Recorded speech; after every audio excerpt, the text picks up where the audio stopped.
Hey, welcome back to Five Lakes Garage, where we're working on yet another F-150 Ford.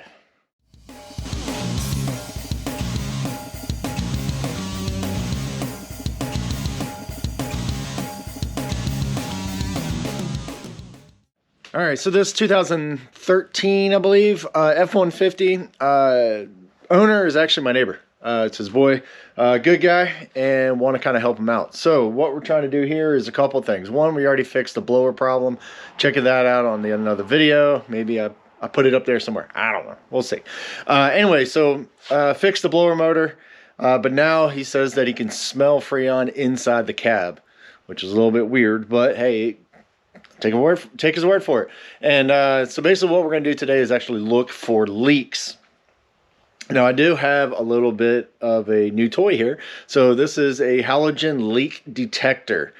Now there's the model number. You can just pick this up online, pick it up at the local refrigerant store or whatever. I don't know. You can look around. You can find it. Google it. Anyway, what we're actually going to do is look for leaks on this thing. Now, he does say that you can probably smell it inside the cab, so we're going to concentrate in that area. Now, these are just going to be a couple of different tidbits on how to detect it for yourself. Now, you do have to run it, so start the engine, turn the AC on, full blast, max, get it going. And wait about 15-20 minutes, and then you can shut it off. Now, if there's going to be leaks, basically you just pressurizing the system. I would say hook up some gauges, but maybe you can get one that's actually working. My low range is not working right now. I'm trying to figure out one of my other people's that might have that part. Might actually have some gauges that I can use to test it next to these to see maybe it's a user error. I don't know. But the biggest thing here, we're going to be looking for a leak. So this, where's Tripod Willie? Here he is.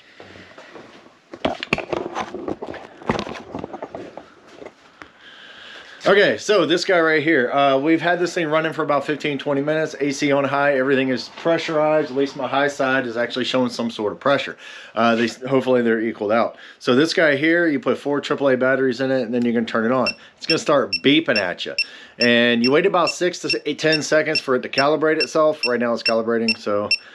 Looking at the timer on the camera. Yeah, that's right. All right, so we are about 6 seconds. So now let's see what it's going to sound like if you found a detection. Now I did leak a little bit out. This is from my gauges, going from the high to low, and then this is supposed to be for the fill. So when I get close to it, there you go. So it's detecting the Freon, the 134 that's in here. So what you want to do with this one is go through all the connectors, go through the condenser, the dryer, the valve going into the firewall, and then we'll go inside the cab. And once you actually get things going at the blower and stuff like that, stick this inside the vent, see if it detects anything. If it doesn't, if you want to get even closer, you can take out your resistor, blower fan resistor, and you can stick it in there and get us a little bit closer to the get you a little bit closer to it in there. And this is basically what it's going to look like. Here, that's where the plastic stuff, so you're not going to see this part, but this is the one I just replaced because that one was foobarred. So anyway, so let's go through a couple different areas and see if we can find a leak. Okay. Yeah. So basically just follow all of the lines. Alright, this is your valve, which, so this one is a known culprit. I don't feel anything.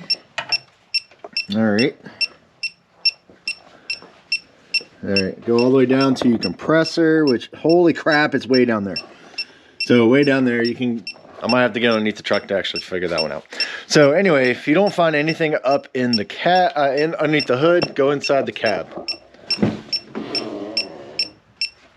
Now, if this was a leak in there, you should be able to find it through the vents. So you can stick this into a vent. Just be careful, don't mess up this tip, or else your readings are going to be way off. So stick it in there. If you get dust or whatever in there, and then you can set your sensitivity. I have it I'm cranked to the max, baby, and I'm getting nothing.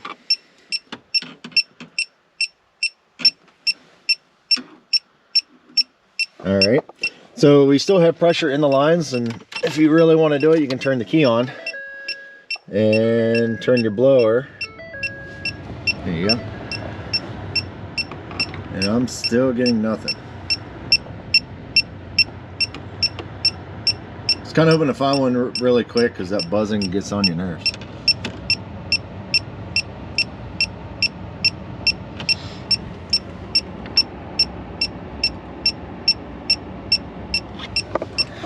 All right, I'm getting nothing on this striker, so I'm not certain that we have a leak.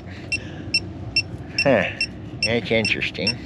I mean, it's definitely cold. I mean, it's chilly outside, but it's cold in here. All right. I'm gonna go ahead and pressurize the system one more time. There we go. So now let's check it again while it's under pressure.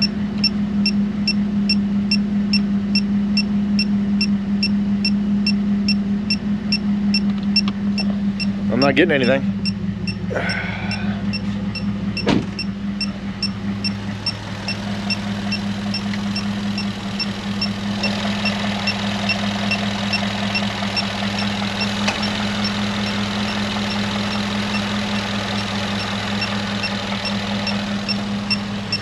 All right, let's check the gauge just to make sure this is working. Yeah, she's working. So I only have to get, I got the sensitivity way high, so I'm not even close to this thing. I'm still getting, still reading. So the gauge is working.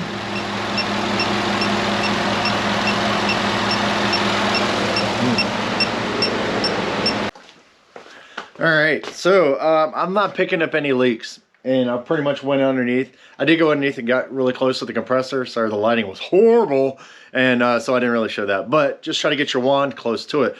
Again, do not get this thing dirty, or else it's just going to be a pile of poo. It does come with a UV light, so if you put any kind of dye in there, you should be able to see it very clearly.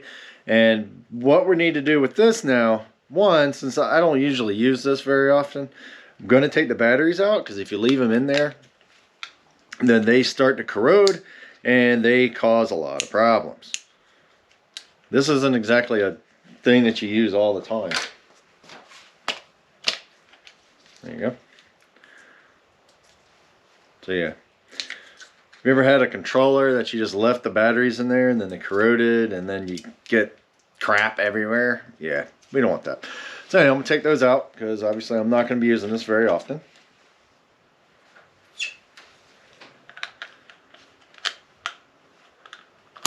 Yep. So next thing I'm going to do, it comes with a pouch. Put it in the pouch because again, you do not want to get dust. You do not want to get anything on that sensor. So anyway, so then you can put this up there. Now I'm going to go a little bit further, and I have this nice plastic bag that had a different item in there, but I'm going to put it inside the plastic bag because again, I do not want to have dust in there. This is a very dirty shop, especially with my woodworking stuff behind you.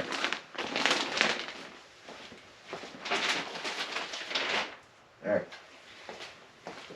So with that guy, I'm just going to put it over into the AC stuff where my gauges sit up there, but of course my gauges don't work, and now I got to go figure that one out.